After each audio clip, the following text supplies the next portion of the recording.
पत्रकार भाइयों एवं बहनों, आप सभी को मेरा सादर नमस्कार। अभी बीएमसी के चुनाव के नतीजे आ रहे हैं और महाराष्ट्र कारपोरेशन के अन्य क्षेत्र के भी नतीजे आ रहे हैं। इनमें भारतीय जनता पार्टी व एनडीए गठबंधन को एक तरफा विजय हासिल हो रही है। यह प्रधानमंत्री मोदी जी के नेतृत्व में जो विकास केंद्रित एजेंडा है, विकास केंद्रित काम है और सकारात्मक राजनीति का ही नतीजा है कि इस प्रकार के जो हमारे सामने रिजल्ट आ रहे हैं। कांग्रेस का सुपड़ा साफ हो रहा है क्योंकि कांग्रेस केवल नकारात्मक राजनीति करती है, लोगों को भ्रमित करने की कोशिश करती है, इसलिए कांग्रेस लगातार हार रही है। नेतृत्व विहीन कांग्रेस पार्टी है, नीति उनके पास है नहीं, इसलिए जनता बार बार रिजेक्ट कर रही है। देवेंद्र फडणवीस जी के नेतृत्व में भारतीय जनता पार्टी के सभी कार्यकर्ता, एनडीए के सभी साथियों को हार्दिक बधाई भी देते हैं, अभिनंदन भी करते हैं और यह जीत का सिलसिला लगातार चलता आ रहा है। आप सबने देखा, पहले हरियाणा में भाजपा जीती, हरियाणा के बाद महाराष्ट्र, महाराष्ट्र के बाद दिल्ली, फिर बिहार, एक तरफा जीत। यह सब प्रधानमंत्री जी के नेतृत्व पे भरोसा और विश्वास का ही नतीजा है कि ऐसा रिजल्ट आ रहा है और देश की जनता पूरा विश्वास व्यक्त कर रही है। मित्रों, उसी क्रम में देखें तो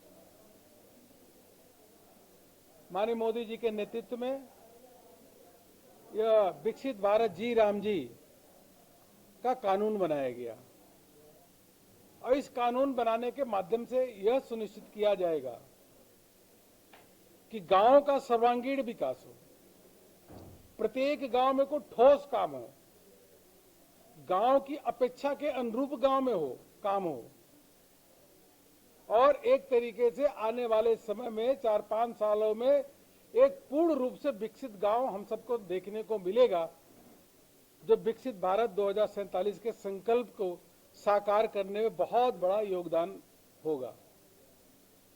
कांग्रेस भ्रम फैला रही है कि मनरेगा को बंद कर दिया, मनरेगा को बंद कर दिया। अरे मनरेगा को बंद नहीं किया, मनरेगा में जो कमियां थी उनको दूर करके जी राम जी का कानून बनाया गया। जो मनरेगा में गड्ढे भरे जाते थे और कई जगह तो इतने गड्ढे पेपर में खुदे कि विधानसभा के क्षेत्रफल से ही गड्ढे अधिक संख्या हो गया, तो कांग्रेस ने लगातार गड्ढा खोदने का काम किया। इस बिल के माध्यम से अब यह सुनिश्चित होगा कि गांव में तालाब बनेगा, गांव में नाली बनेगी, जी राम जी के एक्ट के अंतर्गत जो पैसा मिलेगा, गांव में वेयर हाउस बनेगा, गांव में सिलाई कढ़ाई का सेंटर बनेगा। तो ऐसे अनेकों काम, ठोस काम गांव में होंगे, स्कूल बनेंगे, नर्सिंग होम बनेगा, तो यह ठोस काम होगा। दूसरी बात, जब 100 दिन से बढ़ा करके 125 दिन काम करने का अधिकार दिया गया, तो सामान्य से सामान्य व्यक्ति सोच सकता है, कह सकता है कि इसका मतलब पैसा केंद्र सरकार अधिक देगी। फिर भी कांग्रेस कह रही कि नहीं पैसा काट देगी, पैसा कम देगी। अरे भाई, एक तरफ हम कह रहे हैं कि 100 से के जगह 125 काम करने का दिन सुनिश्चित करेंगे। जब 125 दिन करेंगे तो इसका मतलब 25% दिनों की बढ़ोतरी हो रही है, तो बजट तो अधिक आएगा। 1,51,000 करोड़ का प्रस्तावित बजट होगा कम से कम। तो यह भ्रम फैलाने का काम कर रही है और यह भी सुनिश्चित किया गया है कि हर हालत में जो अगर किसी का पेमेंट नहीं हुआ या किसी को काम नहीं दिया गया तो पेनाल्टी भी लगेगी, पेनाल्टी भी देना होगा। इसकी प्रशंसा करनी चाहिए। पूरे देश भर में माननीय प्रधानमंत्री जी का अभिनंदन कर रहे हैं, आभार व्यक्त कर रहे हैं कि मनरेगा से बदल करके जो जी राम जी का कानून आया है वह इतना अच्छा कानून है कि वह लोगों के जीवन स्तर को उठाएगा, उसी के साथ साथ गांवों में भी अच्छा विकास होगा, इसलिए इसकी तारीफ हो रही है। फिर भी कांग्रेस और सोनिया गांधी जी का भी मैंने वीडियो देखा, पता नहीं किस प्रकार के भ्रम फैलाने की बात कर रही है। इसलिए कांग्रेस के लोगों को बिल पूरा पढ़ना चाहिए। जो करप्शन होता था, हम सब ने देखा कि बहुत सारे जगह ऐसे भ्रष्टाचार होते थे कि मनरेगा में पैसा चला जाता था,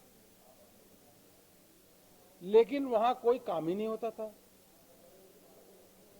उसका कोई सोशल ऑडिट नहीं होता था। ऑडिट हो भी जाता था तो पंजाब और पश्चिम बंगाल की सरकार उस पर कार्रवाई नहीं करती थी। तो अब इसमें जो है पूरी तरीके से इनका ऑडिट होगा, बायोमेट्रिक्स का उपयोग होगा, एआई का उपयोग होगा, सारे प्रकार से जो है अपने जो डिजिटल तंत्र है उनका उपयोग करके यह सुनिश्चित किया जाएगा कि जो पैसा जा रहा एक एक रुपए विकास के लिए खर्च हो। एक और कांग्रेस ने भ्रम फैलाया कि नहीं केंद्र से योजना बनेगी। अरे केंद्र से योजना नहीं बनेगी भैया, एक ग्राम सभा प्रस्तावित करेगा, ग्राम सभा यह प्रस्ताव पारित करेगा कि हमारे यहाँ स्कूल की पहले जरूरत है, तालाब की जरूरत है, नाली की जरूरत है, डिस्पेंसरी की जरूरत है, वेयर हाउस की जरूरत है, स्टोरेज की जरूरत है। एक ग्राम सभा तय करेगा, तो जो ग्राम सभा तय करेगा वही उस पर काम होगा। अगली साल फिर दूसरा अपना एजेंडा में लेकर के ग्राम सभा तय कर सकता है। और इसका कांग्रेस विरोध करके भ्रम फैला रही है, उनको लाभ नहीं होगा। जितना नकारात्मक राजनीति कांग्रेस करेगी उतने गड्ढे में जाएगी और जा रही है। जितना डिस्ट्रक्टिव पॉलिटिक्स कांग्रेस करेगी उतना ही गड्ढे में लगातार निरंतर जाएगी। हमने यह तय किया है कि ग्राम चौपाल तक भारतीय जनता पार्टी के कार्यकर्ता जाएंगे और लोगों के साथ बैठेंगे, कृषि श्रमिक के साथ बैठेंगे और उनसे बात करेंगे और उनको समझाएंगे और मोदी जी का अभिनंदन का प्रस्ताव पारित होगा। अब कहते हैं कि गांधी जी का नाम हटा दिया। अरे गांधी जी का नाम कैसे हटा दिया भाई? पहले जवाहरलाल नेहरू के नाम से योजना थी, बाद में गांधी जी का नाम जोड़ा, तो पहले क्यों नहीं गांधी जी का नाम था? मैं कांग्रेस के लोगों से पूछना चाहूंगा, आखिर भगवान राम का विरोध क्यों? भगवान राम के नाम का इतना विरोध क्यों कांग्रेस पार्टी करती है? राम मंदिर का विरोध करना, फिर राम सेतु का विरोध करना, ऐसे जब जब भगवान राम का नाम आता है तो कांग्रेस पार्टी विरोध करने का काम करती है। और वही अब बिल में नाम आया, जी राम जी आया, तो उसका कांग्रेस पार्टी विरोध कर रही है। ये पाप कर रही है। इसलिए कांग्रेस का कोई भविष्य नहीं है, मान के चलेगा। दिशा विहीन कांग्रेस पार्टी है। मित्रों, राजस्थान में भारतीय जनता पार्टी की सरकार भजन लाल जी के नेतृत्व में है। इतना अच्छा काम करे, 2 साल पूरा हुआ है। हम सब ने देखा कि राजस्थान में जो परीक्षाएं हुई है, जो वह परीक्षा 250 से ऊपर परीक्षाएं हुई है, तो 350 से ऊपर परीक्षाएं, चाहे इंटरव्यू से लेकर के सारी अगर जोड़ दी तो एक भी परीक्षा में कोई पेपर लीक नहीं हुआ, एक भी धांधली नहीं हुई। यही गहलोत की सरकार थी, सभी पेपर लीक होते थे, बसों में बैठा करके पेपर दिया जाता था, परीक्षा का प्रश्न पत्र दिया जाता था, पेपर बिकते थे, सरेआम पेपरों की बोली लगाई जाती थी। जो लड़कियां जाती थी परीक्षा देने के लिए, उनका कभी यहाँ कमीज काट के देखा जाता था कि नकल तो नहीं है, मोजे तक निकलवाए जाते थे। और तो और गहलोत की सरकार थी तो आपको ध्यान होगा कि मोबाइल टावर बंद कर दिए जाते थे, इंटरनेट बंद कर दिया जाता था। आज भजन लाल जी के नेतृत्व में इतनी परीक्षाएं हुई है, एक बार भी मोबाइल टावर नहीं बंद हुआ और एक बार भी पेपर लीक नहीं हुआ, और 1 लाख से अधिक लोगों को रोजगार पत्र दे दिया। और अगले जो 1,44,000 यह जो है उनकी भर्ती का कैलेंडर जारी कर दिया। ये होता है युवाओं का विश्वास प्राप्त करने वाली सरकार, युवाओं के हित की सोचने वाली सरकार भजन लाल जी की सरकार है। मैं आदरणीय भजन लाल जी मुख्यमंत्री का हार्दिक अभिनंदन करता हूं कि इस प्रकार से उन्होंने लोगों को नौकरी उपलब्ध कराई और एक भी पेपर लीक नहीं हुआ। उसी के साथ साथ अनेकों ऐसे काम जो ERCP था, उसमें तो लोग बहुत, राम जल सेतु लिंक परियोजना, ये इतनी बड़ी परियोजना आखिर यह गहलोत के समय तो हुई नहीं, कांग्रेस के समय हुई नहीं, केवल दोषारोपण करने का काम करते थे। हमारी सरकार भजन लाल जी के नेतृत्व में, जो प्रधानमंत्री मोदी जी के मार्गदर्शन में काम कर रही है, हम लोग दोषारोपण नहीं कर रहे हैं, करते दोषारोपण का काम भी नहीं है। दोषारोपण वह करता है जो कुछ काम नहीं करता। हमारी सरकार काम करती है, इसलिए दोषारोपण नहीं करती। यह जमीनी स्थिति आपको देखने को मिल रही है। इतना मेहनती, इतने परिश्रमी मुख्यमंत्री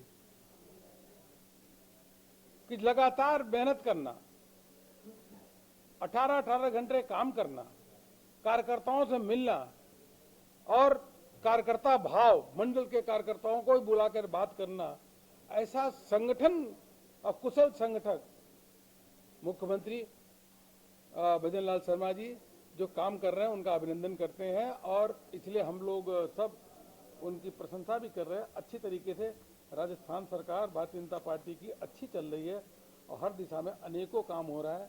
यही मुझे आपसे कहना था। अगर आपके कोई प्रश्न होगा तो जरूर पूछिए।